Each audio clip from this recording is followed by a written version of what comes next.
People say that I'm one of the greats, I'm the one that you love to hate. Shake 'em up like a quake, pop your feelings and turn to dispose 'em like haters I throw away.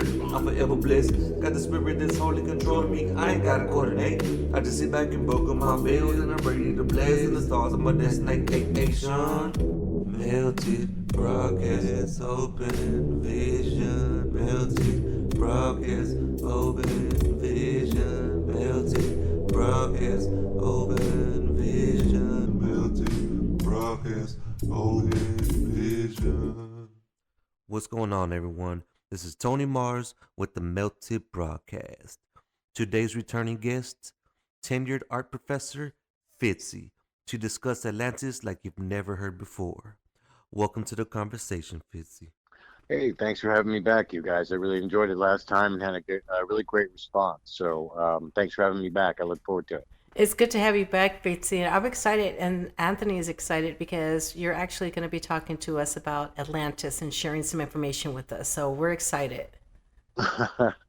Yes, the buzzword Atlantis. Hold on, let me close the door, my dog. The Atlantis that I want to talk about, though, isn't necessarily the place. I don't mean the city that Plato talked about. I think there's been a lot of interesting stuff with the recot structure lately. Yeah. That's very fascinating and stuff. But my interest more is in the people, the Atlanteans. And the first thing we have to know is they absolutely probably did not call themselves Atlantis. That's just what Plato refers to them as. So we can say Atlantis as a shorthand so that we all know what we're talking about. But if we had an Atlantean in front of us and we called them, we said, "Where's Atlantis?" They wouldn't know what we're talking about. Yeah. They had their own names and stuff Yeah. for it. So, but the people, when we talk about Atlantis, we're talking about pre-Columbian. Obviously, we're talking about, in my opinion, BCE. That there was an ancient people who circumnavigated the globe before anyone else. And in my opinion, in my research, I have found that they are the ones responsible for all of the megalith building all over the world. It's all the same culture, and they're super ancient. I found evidence in a Neanderthal cave that you can go on my Twitter, BCE supernova, or X, whatever they call it now. Yeah. And I have found what appears to be a meeting of these, for lack of a better term, Atlanteans. What? That it looks like and this is Neanderthal art that's 40,000 years old. So I believe that the world was a very strange place for thousands of years. What we have to do is we have to start with what is the main thing about megalith building. It's their ability to work with stone. So in Saqqara, Egypt, we find these perfectly precision granite bowls, like serving bowls, like they're Yeah. just eating out of granite bowls that are perfectly smooth, beautiful to look at, obviously completely unbreakable. But it goes further than that. They have vases that are long and tall, yet perfectly balanced that you can just stand them up and it looks like it should fall over, but they're so perfectly balanced that this long, tall vase will just stay right where it is and not tip over. Well, we found a whole lot of these, like thousands of these, in buried under Saqqara. We think the pharaoh, the academia, took them with him as grave goods because they were so valuable. The only other place that we find these earlier is in East African grave goods. There were these very similar bowls that are unexplainable for the people of the time. How do you have these perfectly precision granite bowls? So, nonetheless, they have them. That is our earliest sort of example of stonework where they knew how to manipulate the stone in some manner. Some people say it's acoustics. I personally think it's plasma. Last time we spoke, I told you the whole symbols of an alien sky. Yeah. Right. There's a planetary alignment. It's causing a Birkeland current that's providing ambient energy in the air. They harnessed this energy and were able to, just copper wire, just do something with it till it melted the stone. I'm being overly simplistic. Obviously, you can't melt stone with something that's conductive with copper wire, but something along those lines. They were using plasma to melt the stone. Um, so we thought we have to assume that's where the technology begins. And in Africa, there is this tribe called the Dogon, Yep, the Dogon and tribe. right, and the Dogon have the squatter man symbol that is found all over the world on their masks. Um, they know astronomical facts that they shouldn't know. Yep. Um, they purposefully isolate themselves. They began in East Africa, but they're now in West Africa because every time somebody would move around them, they're nomadic. They pick up and leave so that they're isolated. They're the ones that were Um, talking about Sirius B before it was even yeah, mapped or yeah, something. Yes. they know astronomy that they should know. Yeah. Also, their priests wear the same sort of getup that the Dagon fish priests in Mesopotamia wear. um, and you have the Dogon in Africa, and you have the Dagon in Mesopotamia. Well, I also found the Dogu in Japan. Okay. So, what it looks like is this technology of stone melting and megalith building starts in East Africa, moves to Asia, and sort of like in Serbia, Western steppes of Europe, right on the border of Asia. There, you find a lot of big megalithic stuff there. East Asia, which is China, Japan, you find a lot of big megalithic art there. And then you have the DNA, and the DNA in indigenous Americans says that they have Chinese and Japanese DNA in them. So too do people from India. So I think that when the technology got to China, got to East Asia, is where the real these are the Atlanteans, by the way. These are they were the Dogon who began in East Africa, and then the technology goes to Asia, where the megalith building and everything.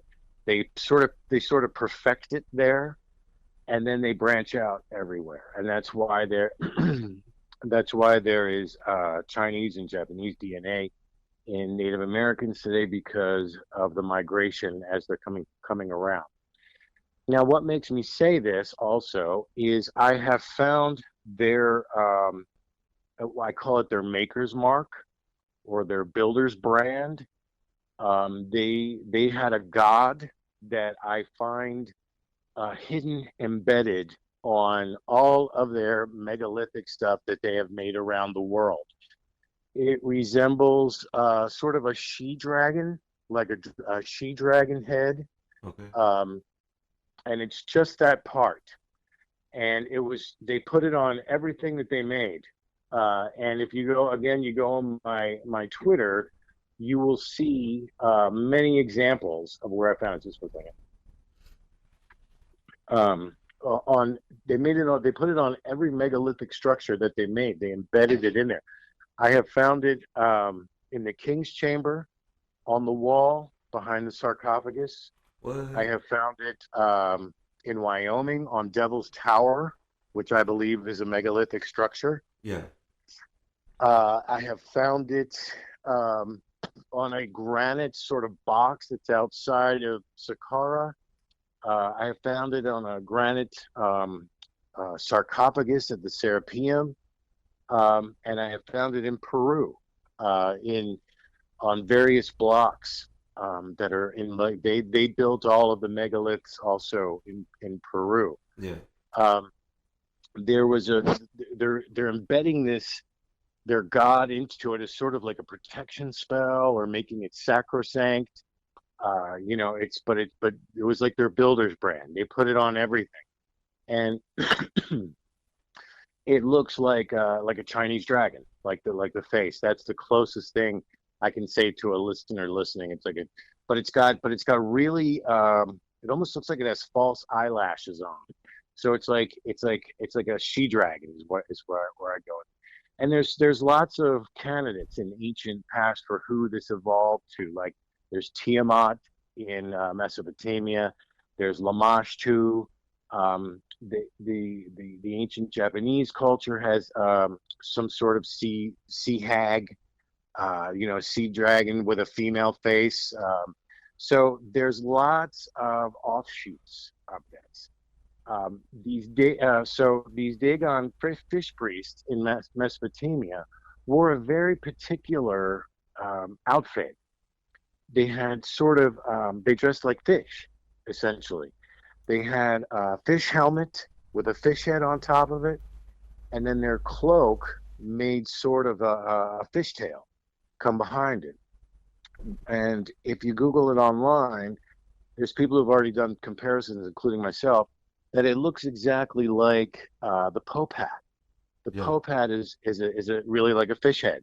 Yep. It's the mitre, it's called. So the Pope and the Catholic in the vestments that he wears, and I say this as a former Irish Catholic, so sorry I'm offending anyone out there. No, you're good. He's wearing a what is a ancient Dagon fish priest from Mesopotamia would wear. That whole regalia is descendant from that. Um, and as I continued to do my search, I had to go through the mythology of it all, and you find out certain things like Jesus himself may have been a Dagon fish priest. The Dagon fish priests, fish, obviously, they're fish priests. Jesus, you have the Jesus fish, you have the Jesus Pisces connection. Yeah, Um, Shua. the Dagon that we know of, the gods Oannes and Dagon from Mesopotamia, are both said to have merged from the water, and Jesus walked on the water. There's also the story of Jesus calming the stormy waves. Dagon from Mesopotamia, the fish god that they worship, was a weather god. So there were a lot of ascetic holy men in that area. Was called the Levant back then. There's a lot of ascetic holy men in that area back then, and Jesus could have very well just been one of those fish priests. You also have the Sermon on the Mount where he divides the loaves and the fishes. Yeah. Lots and lots of associations with Jesus and the fish. Also, Jonah. Jonah appears as he's coming out of a whale. That's what the Dagon fish priest costume looked like. It looks like It they are did. coming. They are coming out of the fish costume. Man, I That they never I are never wearing. put that I never put that together.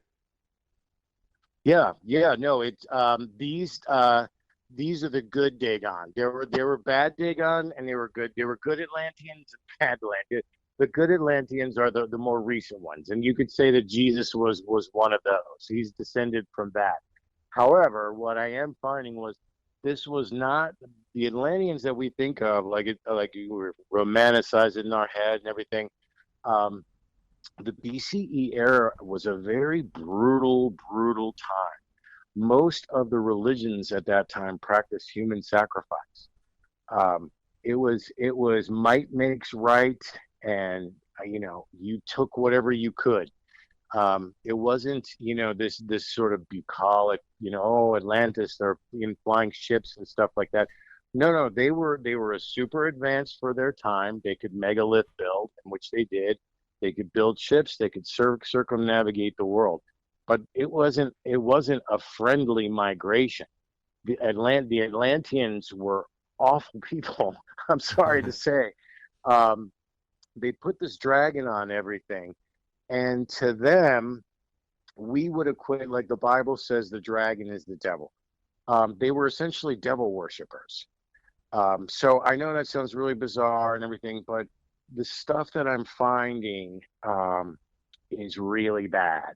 The stuff that I'm finding, that in addition to, I'm coming from an art background, and I'm finding these images embedded, not just the dragon and the head on everything, and not just um, the meeting of the fish priests in the Neanderthal cave. Again, you can see all this stuff on my BCE Supernova on Twitter. But there's also cannibalism, and there's also Uh, pedophilia. Really, really bad stuff. Like they were. It looks to me, from what I can gather from what I'm seeing in the evidence, that they were invaders. They used their Dogon fish priest costumes, which were varied. It wasn't just that the fish priest, but it was anything that was scary or monstrous, and it was used to terrorize these local wildlings, you could call them, wherever they went. They were like Rome. They brought civilization because that's what Oannes and Dagon, the mythology. There's myths all over the world of these Dagon fish priests coming to your corner of the woods after the cataclysm and restarting civilization, teaching everybody how to do stuff. Well, they did, but just like Rome, they did so by saying, "Okay, it's gonna cost you your freedom, your land, and all your resources. We're gonna ship back to Rome, but we are going to make this civilization here. It's not gonna be for you. It's gonna be for us. You're gonna be our slaves and stuff." But that's how they brought civilization everywhere. This was not a friendly migration of teaching the world how to do stuff, and it lasted for tens of thousands of years. What I'm finding, until the cataclysms, until the planetary alignment disbanded. Um, there was more than one cataclysm. There was more than one great flood. But just as the Bible says, the flood washed away the wicked.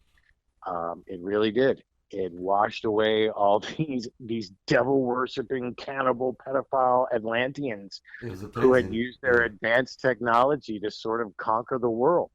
Um, they put up their megaliths everywhere, and I started following all of these sort of rock hounds and weird rock Facebook groups and stuff. And I started coming across all, like I said, the thing about the Dagon fish priests is they're very specific. It's a very specific shape because they're wearing such an odd costume. Not too many people, in history wore fish head costumes, Yeah. with like the fish mouth pointing up.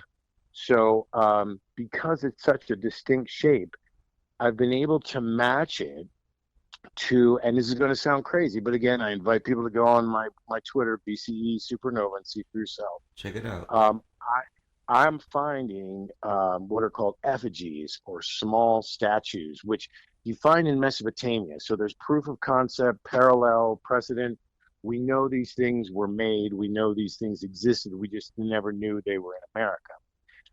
I'm finding that a lot of what people mistake as arrowheads are actually ancient art, ancient BCE, super ancient Dragon stuff. I call them the Dragon, um, which sounds like dragon because they put the dragon on everything, but they have the Dagon, the Dogon, the Dogu, and there's a few other variations as well.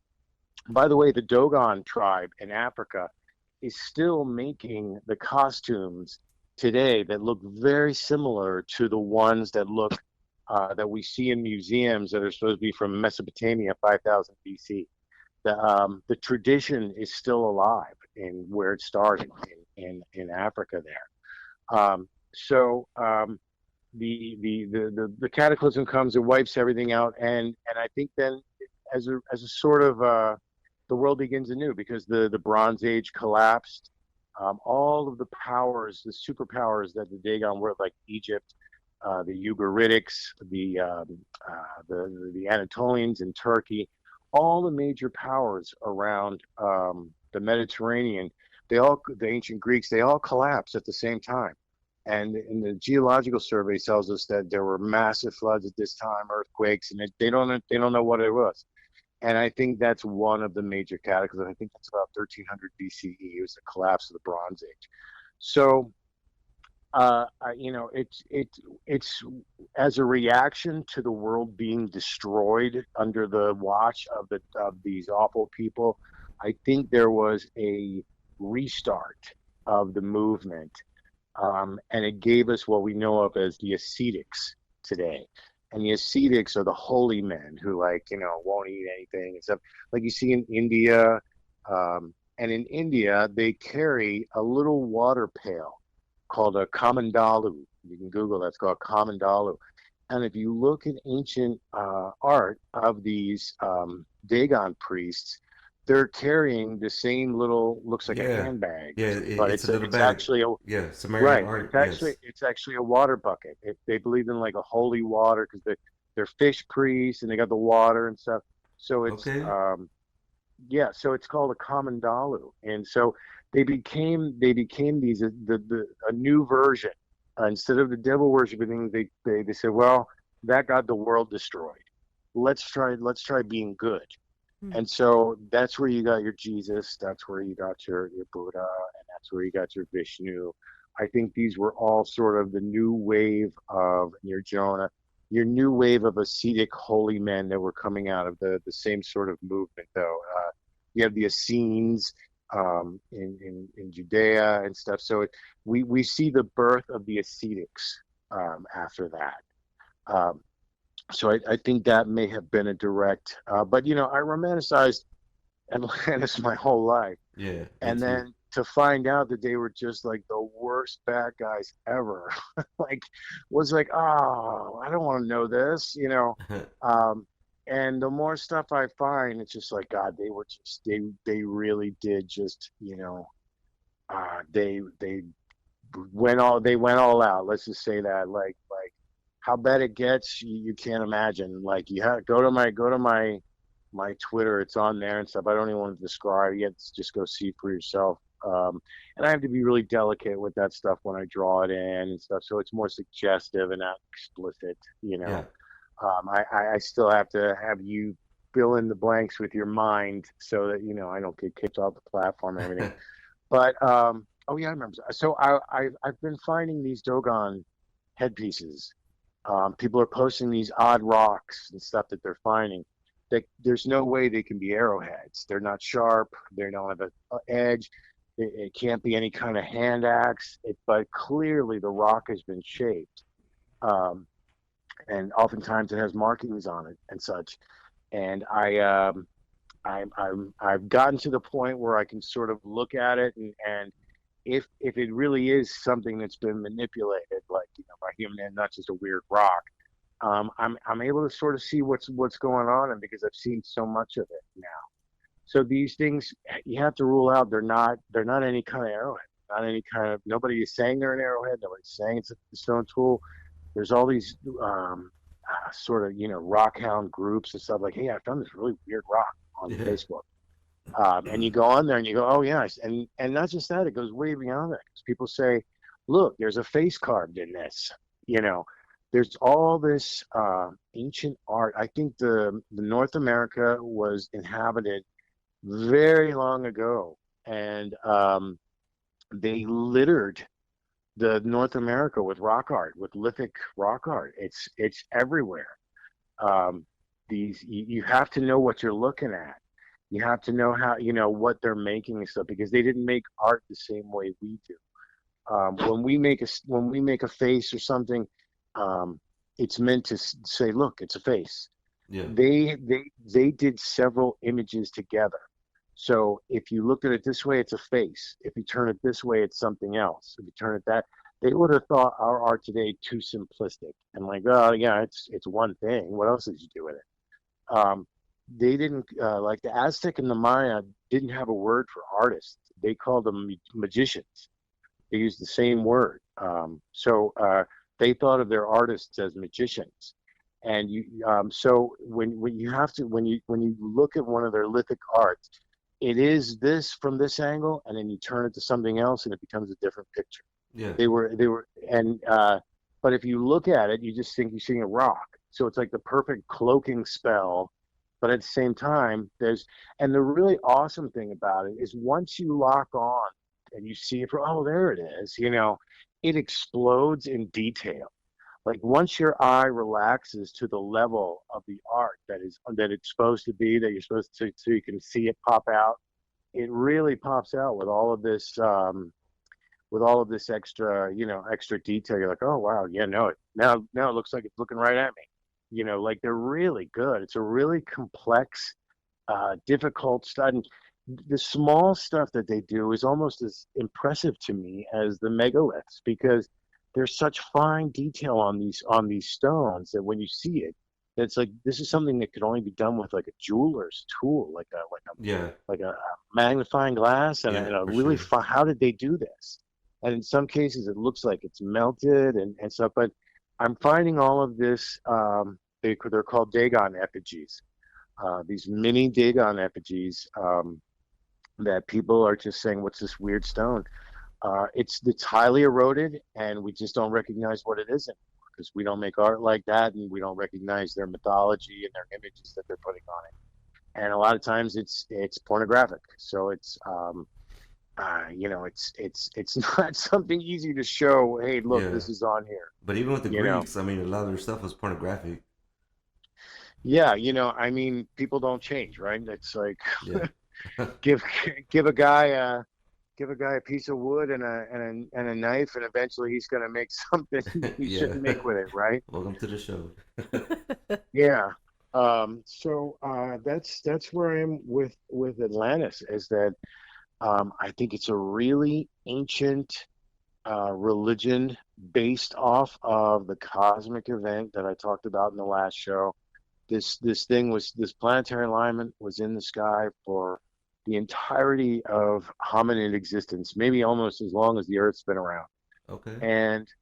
And this light show had dominant lines in it that were stronger than others, that lent itself to look like whole. Like when you see clouds, it looks like a rabbit, it looks like this. Well, apparently it looked like a dragon face.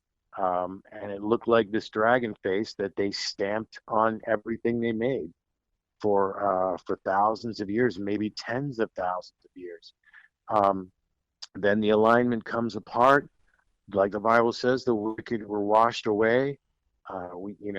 That I think I'm finding evidence that I see the Pictish art in Scotland, that they're really getting a lot better at. They're sort of cutting through the. If you look at Pictish art, um, it's very geometrical, lots of circles, lots of sharp angles, all very clean.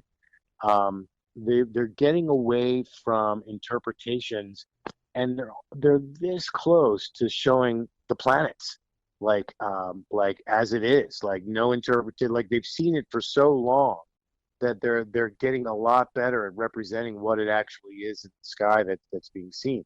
And if you look at that Pictish art through eyes of what I'm talking about, planetary alignment, like, oh yeah, that's what it is. It becomes obvious that that's what it, what. There's art also you find in Rapa Nui, Easter Island, same kind of thing, where it's like this is, A statue of you the see all giants. these spheres coming around, in these almost like birds, murmuration of birds. And it's like, yeah, this is the alignment, and this is all the things that were in all of the asteroids, moons, planets that were in the alignment that are coming out of the alignment. Um, every once in a while, you see an ancient artist that really gets it. Like they cut through all the interpretation and they're just giving you the geometry of it. And you see, there it is. There's Saturn, there's Venus, and there's Mars in front of it. And you see Saturn's ring sort of cutting through the middle of the whole thing. And it's like, there it is, plain as day. But we don't recognize it as such because it's such an out there theory and stuff. And I want to give it another plug. Go watch Symbols of an Alien Sky on YouTube for free. It's a little slow. Put it on like 1.25 or whatever, so when you're watching, it's not so slow. Yeah. Um, but it's got tons of great. Everything that I'm talking about will make sense. All of the early symbols, all of it. This planetary alignment and the physics that it created in the sky, the electromagnetic pattern with the aurora borealis and like the super aurora borealis was stable. So it created this image, and apparently, I feel sorry for the ancient people because it must have been really scary Yeah. to see this giant, glowing dragon face in the sky that they apparently thought they saw. Um, but that was everything until it came apart. And cosmic things don't come apart overnight. So I believe it was coming apart for a long time, from at least the collapse before the collapse of the Bronze Age. by my reckoning from the art, I think it took us to it was still seen in the sky until the Dark Ages, until almost 1000 AD. We go into the Dark Ages from what 500 AD until the Renaissance in like 1400 AD. So it's almost 1,000 years of what we call the Dark Ages. Now we take it as the Dark Ages, meaning we didn't know anything because of the plague and stuff like that. But I'm wondering if the Dark Ages weren't literally dark, not dark like there's no sun, but in comparison, when we had the planetary alignment, the Birkeland current on, there was no true dark. Even at night, there was still a glow because of this bright thing in the sky. It was like a nightlight in the sky, much, much, much brighter than the moon. So in Symbols of an Alien Sky, they said everything would have had almost like a purple hue. So like Prince sang, the sky was all purple. There were people running everywhere. I'm showing my age with that song quote. But that's that the Birkeland current would have not only, there was no true darkness like we have now, because of this planetary alignment creating this light in the sky. So the Dark Ages may have been what they were calling it because it was finally true dark. Obviously we can't see it in the sky anymore. And I think after the Renaissance, we had artists that were very capable of painting it if it had been in the sky. So I put it at least, it may be far later than this, but I'm going to conservatively say that the planetary alignment finally wasn't seen in the sky anymore until like 700 AD, because that's when the Pictish art is still depicting it as such. But the Dagon had been long gone by then, but it's still pervasive in our society. All of the scenes that I'm seeing on these pieces, taking your kids to go sit on Santa's lap and taking your kids to receive communion are basically the same ceremony. It's you're taking your child to this man who's interacting with your child. Mm-hmm. That's an ancient Dagon tradition that I'm seeing that we're still practicing in our society.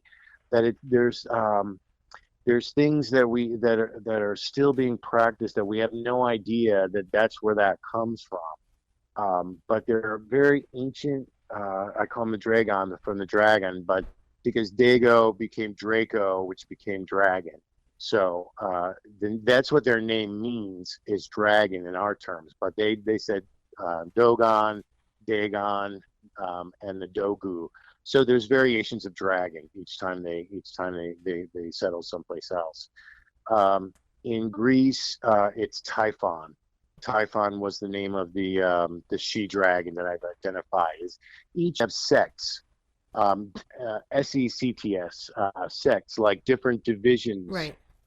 Atlantis maybe they had one centralized power, but they had their own, in Mesopotamia, the Dagon priests, it was a large movement, and each area had their own sort of leader, and he was called the Bad, actually. If I was the leader of my area, I'd be called Bad Fitzy. Okay. Which I kind of like that actually, but so What promote you is think that? the Dagon had divisions around the world. So each division over thousands of years became their own interpretation of the original thing. So we don't see the Dagon snake helmet that we see in Mesopotamia. Instead, we see the Egyptian pharaoh cowl, like the pharaoh cowl. When you see the pharaoh with the headdress thing that a pharaoh wears with the snake in the front, that's turning his face in the cowl makes him a snake. That's like the cobra cowl, like when a cobra raises to strike. That's what the Egyptian cowl is mimicking. And in right next door in Mesopotamia, you had the Dagon fish priests, and like I said, they didn't just wear the fish helmet; they had other variety of creatures that they would wear these helmets with, and one of them is a snake. And so you see a direct evolution from that snake helmet that they wear, where their face looks like it's coming out of the mouth of a snake, that's a cobra that's coming up to strike. Almost like a superhero, like a supervillain costume, almost. Yeah. Um, and that, you can't necessarily wear that in a court in Egypt with royalty, so it becomes more elegant and streamlined. It said, well, let's make it more of suggestive of a snake man than you actually being a snake man. Like, let's turn it into a cowl and put the snake in the front. You know what I mean? Instead of you wearing we're all sitting in nice clothes and you're wearing a snake helmet. Um, so you see the evolution of the different sets of Dagon as they went around the world, conquering those lands and creating these new cultures where they built their megaliths and they put the same builder stamp on everything. So that's where I am right now with all of that. Well, that's so not what the Atlantis I was thinking of. Now, Yeah, like I said, there's Atlantis the place and Atlantis the people. So I have gone on the reconstructure thing, and I have found that there are these massive carvings that I can't explain. And I'm not an aliens guy, but I see these massive, like this is like 10 square miles that they must have shaped to create this image. And I'm like, I don't know if this is possible by humans on the ground. yeah, and then and then it's like they're making these big carvings. It's like, Yeah, who is it just for looks to like see? and it's such fine detail. It's like it almost looks like it's been laser scanned Yeah, more than there's people out there with a hammer and chisel going a little to the right, little, yeah, it's it just stretches the imagination. Like, I know what I see, and I see the images, and I see more than one image. And again, you can go on BCE Supernova Twitter and see all the stuff that I found at the recon structure around the circle. There's almost a wall of rock very close to the circled area, and I have found carvings all through that, like really trippy stuff. There's a guy that looks like a sort of like you would think of like a headhunter would look, or like a tribal chief. yeah. Very primitive clothing and stuff, and it's very large, and that's on my Twitter as well. And it's so vivid, and you think, oh well, one person could be, just pareidolia, but there's a second figure standing next to him that you also see. So there's two guys, like clear as day, right there. It's like, how did they make this image this big on this recon structure? And it just baffles my mind how that could be done on the ground, even with surveying teams, or it would take so much effort and so much division of labor and everything, that it almost just seems more easier to believe that it's aliens. And I've never been an aliens guy, but it's like, Yeah, I mean, do I want to believe that people spend 100 years carving this out perfectly, you or have to ask the did question. an alien just press a button and zap Yeah. it? That's so weird that not like 2 weeks ago, I had this and I think it's just from all the interviews or the people that come on and share their stories, right? But I'm starting to get like these intense dreams, and I told him like 2 weeks ago, it was like it was weird, and I could remember like me stepping outside of my body. It was almost like an out of body experience, but there was like this laser that there was something going on in this place where it was like this building that was made out of stone, and out of the sky, as I came out of my body, there's this green lasers that they came out of the sky to cut this stone to reveal something that I needed to know at that moment. But then I woke up because my phone alarm went off, and I was so mad, like, Oh wait, no! what was it that I was supposed to see, and how is it that this is cut, like, where's this What coming from? Yeah. It's just like, but yeah, What's really it's, awesome is that you remembered that it was green, because most yeah. people don't dream in color. I do. I That's the do most have important. That's what I I was do. thinking too. That's the most important. The most important thing. It was, I dream in color a lot, and I remember my dreams, and then I get up and I write them. So And I learned to do that a long time ago, so that I can remember And specific and details your of things. dream also has a parallel in history. If you Google Solomon's Temple, it was built with these great megalithic stone, like some of them are like 100 tons, one single block of granite. And it says that the Solomon had they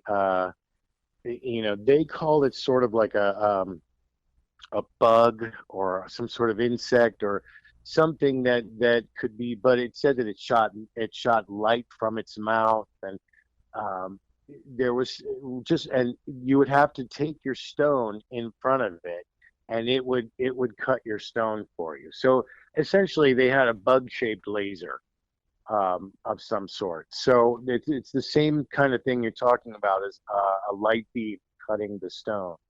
I think that's really where things are going with that. In my opinion, I don't think they dragged the stone anywhere.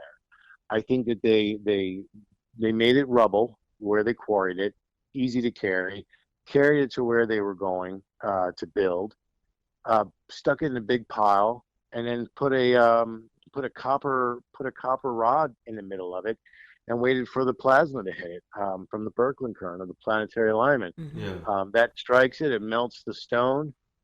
They wait till the stone's cool enough. Then they just go in there and shape it and cut it with copper wire like warm Play-Doh.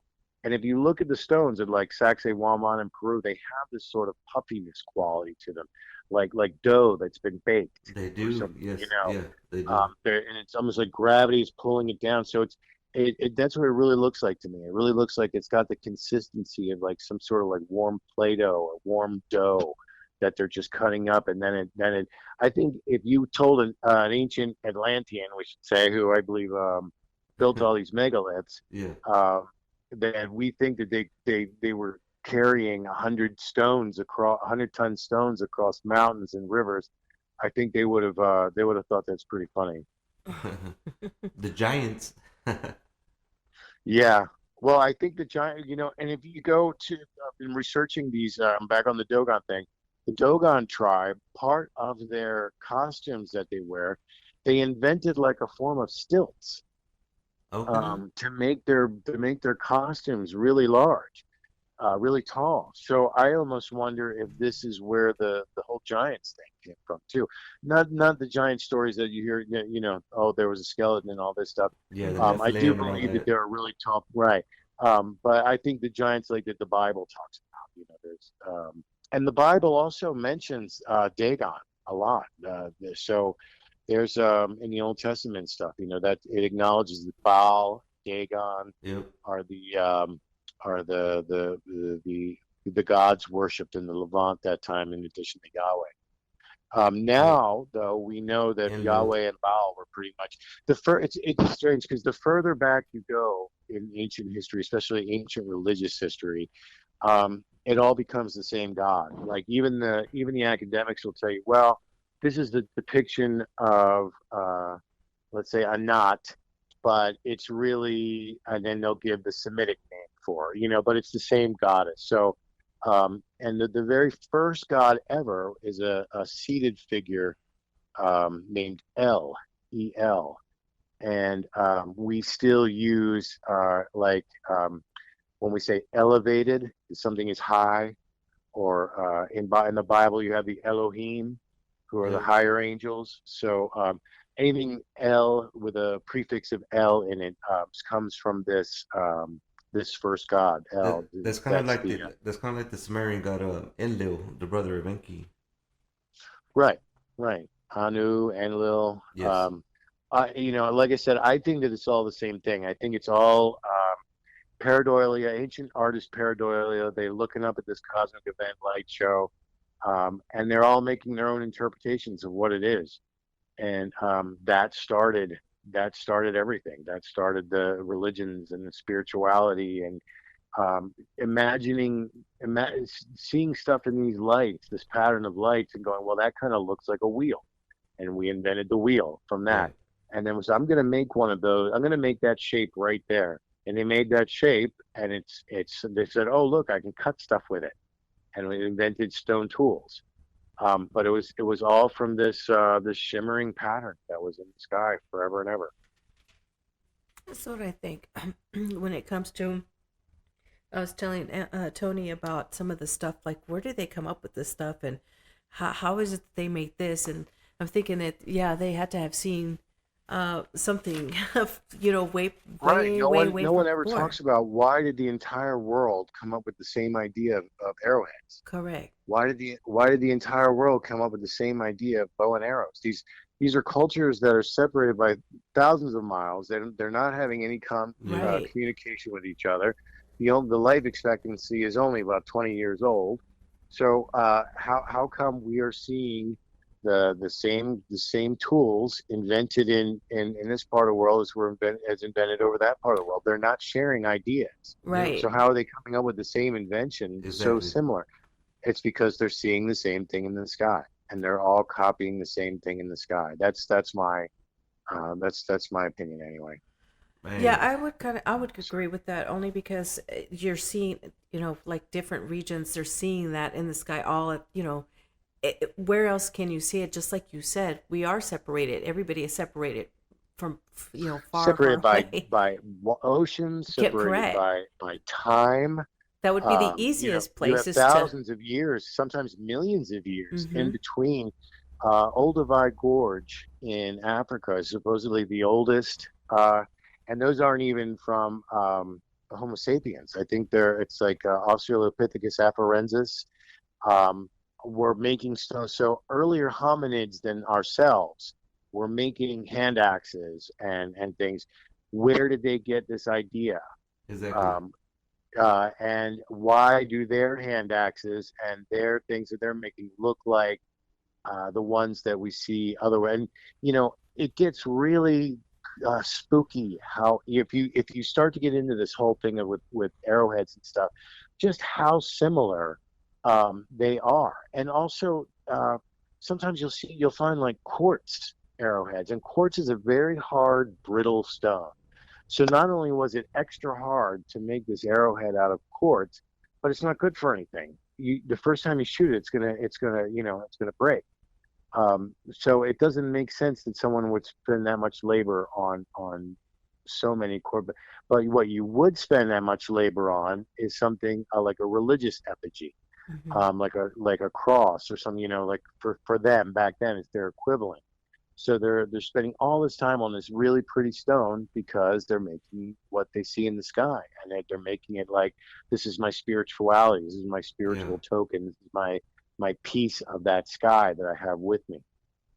Yeah, and you're right. Like all these things, it's not a coincidence because you have the same carvings, say in South America, Samaria, Egypt, back then the land of Kemet, and it all shows the exact same carvings showing the exact same people, So to me, it's like this was a global, race of people, the Atlanteans, Yeah, and and that and, they and, were. and it That's shows your. it. The evidence is I, there. I don't think that they were like just one ethnicity. I think they were truly um, a global nation. Mm-hmm. And like I said, they had different sects, but they did have different. They all had the same God, and they all had the same maker's mark. And yeah, that's why the pyramids all look the same.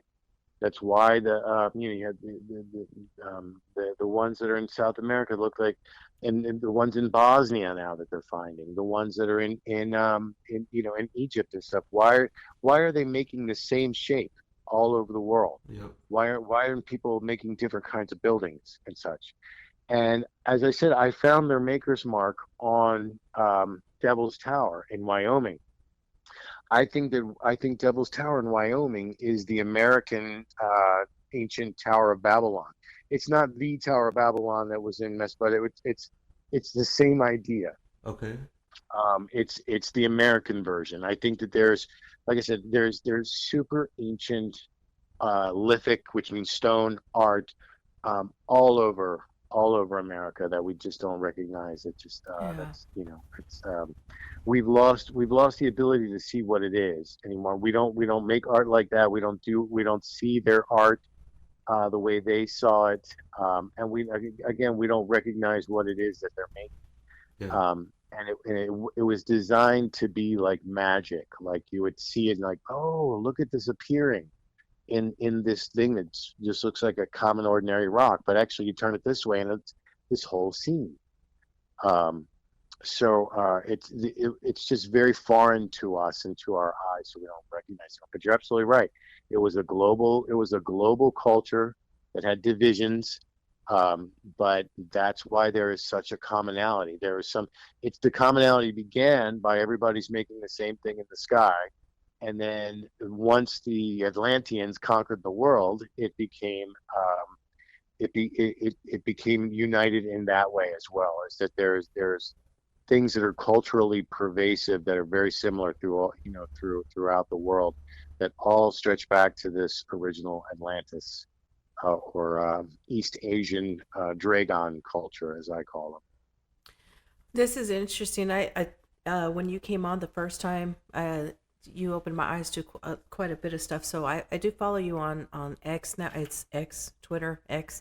But I have seen a lot of your stuff, and I follow it, and I do see a lot of that stuff now. But every time that I see something from you post, it's like, okay, yes, I'm learning something. So for people out there that are interested but don't want to do the research, you guys, can you put out your in case they missed it the first time, your X, so that they know where to go follow you, because it's interesting. You guys need to really follow Fitzy. If in case you haven't already, you need to go I follow. appreciate that. Follow Yeah, the truth. Yeah, it's yeah, for sure. there are bad actors in the world who have lied to us.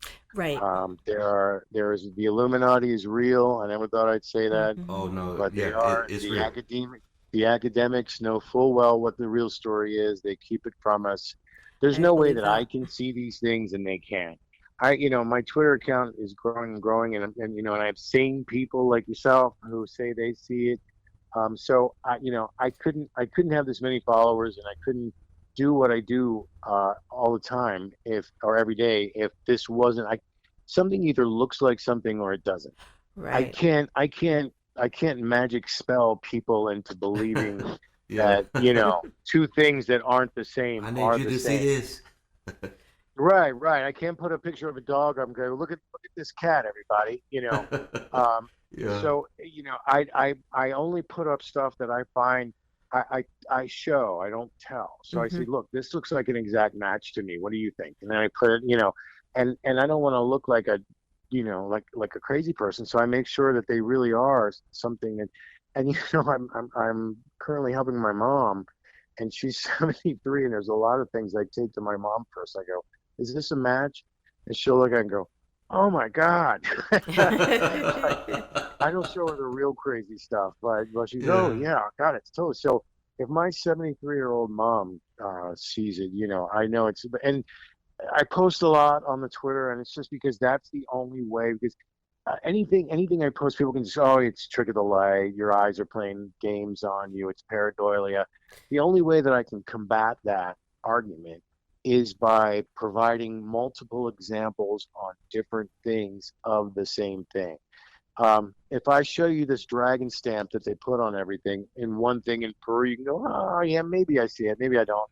And then I line it up to the one I found in the King's Chamber. Go, okay, now I kind of see more. Now I take those two and I line it up with the one I found at the Serapeum. And it's like, this is getting a little weird now. Yeah. It's and where I'm at with people is, and I say this all the time on my feed, is how many examples of this do I have to find before it's not pareidolia anymore and it's a pattern? Yeah. Yeah. And nobody ever answers me, because once it's so big, it basically everything you've ever been told is wrong. Yeah. So it's so big that it's people would be like, that's too much. Let me just stay. Ignorance is bliss. Indoctrination. I don't want to know. I like, it's not, I still have to get up Monday and go to work, so it doesn't matter anything. So but it's there are everything you hear, just because you're paranoid doesn't mean they're not really after you. Yeah. You can be paranoid and there can still be an Illuminati. Both things can be true. Yeah. Um, and what I find is that there is an ancient pattern to ancient art. There is a pattern to it. They're all making the same thing. Sometimes different parts of the full template, I call it. Sometimes the whole template. Sometimes turned upside down, turned sideways, diagonal. You name it. I've seen it done in every single way possible. Um, but it's essentially all this same template. And that's what I show every day on my feed, and it's taken me to some really dark places. But I'm the kind of person, I'd rather know the truth than Yeah, for sure. stay in the dark. It's like ignorance might be bliss, but I think I'll take being disturbed and know what's really going on. Yeah. And exactly, like this is all about, the knowledge, the stuff that we Right. don't hear about, the stuff that, you know, academia doesn't want to tell us about. But people like you come out here and you put your stuff on the line and you tell us the truth because we want Well, to know the truth. and the funny thing is, I never intended for this to. I just was I really love art, and I really love, like I said, I come from an art background, and um, I um, I love BCE art. I always found it very fascinating. And then as an artist myself, I said, well, wait a minute, why does this look like this so much? And this has this too, and then I just kept on playing a game of this looks like that until I realized, this is something's going on here. Hmm. This isn't just coincidence. I'm seeing a repeating pattern over and over again going on, and I just kept filling in the blanks and different puzzle pieces and stuff. And the more I did, the more I was able to recognize. It took me 10 years of Oh, obsessive wow. search to to find all to recognize what I'm seeing. But I think I've got a pretty good handle on it now. But unfortunately, it's like getting to the end of the rainbow and finding the end of the rainbow is the gates of hell. It's like Yeah. it's like Yeah. I finally find Atlantis, and they're the worst people who ever existed. Um, they use their advanced technology to conquer and enslave the world and do horrible, horrible things. Yeah, they were really great as far as spectacle goes. The costumes and Hmm. megalithic walls and technology and uh, you know they, they they were the first big brains, but they used it for very evil purposes. What's going on, everybody? This is Tony Mars with the Melted Broadcast. Don't forget to check us out on the X at Tony Mars MB. That's Tony Mars with a Z, capital MB. And check us out on all streaming platforms at the Melted Broadcast. Thank y'all. And don't forget, stay melty. Yeah, it's we find it a lot in history, though. History repeats itself. Um, if somebody can, like the Greeks, the Spartans, enslaved their neighbors. They were fellow Greeks, the Helots, and just decided we don't feel like working. Let's go conquer those guys next door, and that was a real thorn in the side in the ancient Greek Atlantic Council there, because the other Greeks didn't like that Sparta was enslaving a fellow Greek state. For them, it's like one thing for another peoples, but these are our actual Greeks that live here that you're enslaving. So it seems like anytime in history you find people can, they will. If they can do might makes right, they do. And the world was a really nasty, brutal place for a long, long time.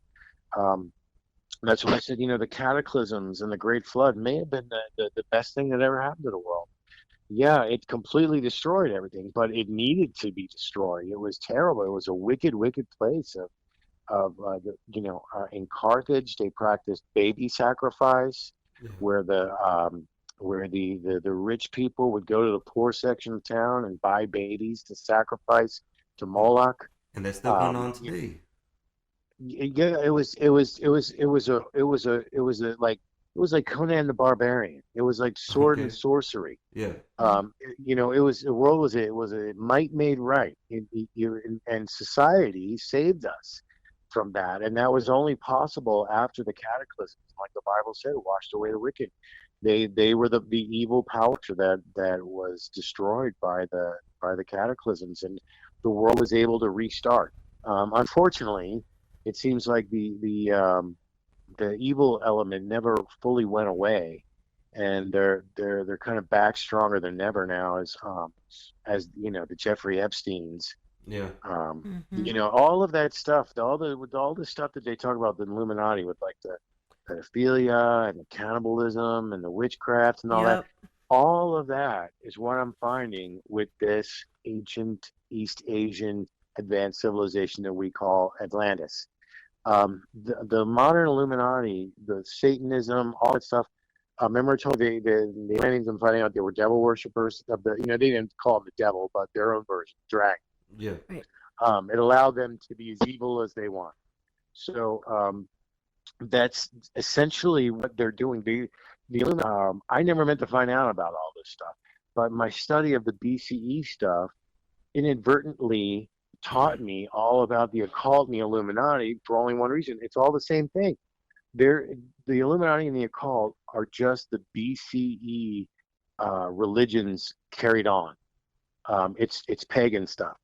Yeah. It's all, and unfortunately, that still includes human sacrifice. That still includes the cannibalism, where we talk about the adrenochrome and all that stuff. But the cannibalism is still even practiced in the Catholic faith.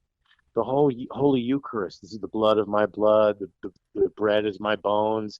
It's symbolic, Right. but that's a form of cannibalism. It's so that's how this ancient culture is still pervasive in our society. We don't recognize it as such because it's symbolic cannibalism. But the cannibalism aspect of it, that is a direct line back to that first religion. And the Illuminati stuff, all they're doing is carrying on that first religion, but it's hidden now. And hidden in Latin means occult. That's where that comes from. Yep. For sure. Man, I learned something every time I hear you saying something, the truth. So, Bitsy, man, we really appreciate you coming on here and sharing this information with, well, myself, but I know for other viewers, but I specifically appreciate it because I'm like I said, I'm new in my journey. So, and I do want to know all about these things. And so I'm glad that I feel like just everybody has their own part, right? In discovering what the truth is. And that is your gift, and I appreciate, and I know Tony appreciates it, and we hope all our audience appreciates that you're sharing that with us. And guys, Well, for everybody, I got a really great response from the last one we did, so I want to thank you guys for having me on and exposing me to your listenership and stuff. It's really great to talk to people who are so open-minded Mhm. and intelligent and can understand what I'm explaining and the references that I'm giving. And I just hope people continue to read and continue to explore, and For sure. go to my Twitter at BCE Supernova. Go to my highlights section. You get your mind blown. I post on there a lot every day, so Yes. you'll be able to see Yeah. exactly what I'm talking about. I see But all of right it. back at you guys. You guys are doing your part too, and good on you for that. For giving a forum to really fringe people like myself. Shouldn't be fringe because it's the I know, truth, right? but I'm Right. sure Yeah, every yeah, the fringe truth. person thinks that. Not But fringe, come one, but come all. facts. Not fringe, but Right. facts. Yeah, but we appreciate you doing all this hard work that Thank you you do, so like much. because Thank it you. opens the Thank you. eyes to like someone like me, right? And I hope that all the audience, again, I hope you guys go follow Fitzy, and he just put out his Instagram. Well, it's now X, um, Twitter and X, the same thing now. I can't get Yeah. used to the X, but guys, you need to go. You don't have to, but if you want to know and you want to see all this evidence, then go follow him on his page, please. Check it out. Yeah, and I'm not so crazy, I swear. none of us are. It's Crazy, just crazy to us is the new norm. So Right, right. if you're normal, you're crazy. If you're crazy, you're normal. So again, we appreciate you so much for coming on again and sharing some new knowledge with us. And what can we look forward to in the future? And this broadcast is melted, melted, melted. As Fitzy said, remember, folks, stay Stay melted. melted. Love it. Thank you so much, People Fitzy. say We that I'm one appreciate of the you. greats. I'm the one that you love to hate. Shake 'em up like a quake. Pop your feelings and turn and dispose 'em like haters I throw away. I'm forever blessed. Got the spirit that's holy controlling me. I ain't gotta coordinate. I just sit back and buckle my bells and I'm ready to blast in the stars of my destination. Melted broadcast, open vision. Melted broadcast, open vision. Melted broadcast, open vision. Melted broadcast, open vision.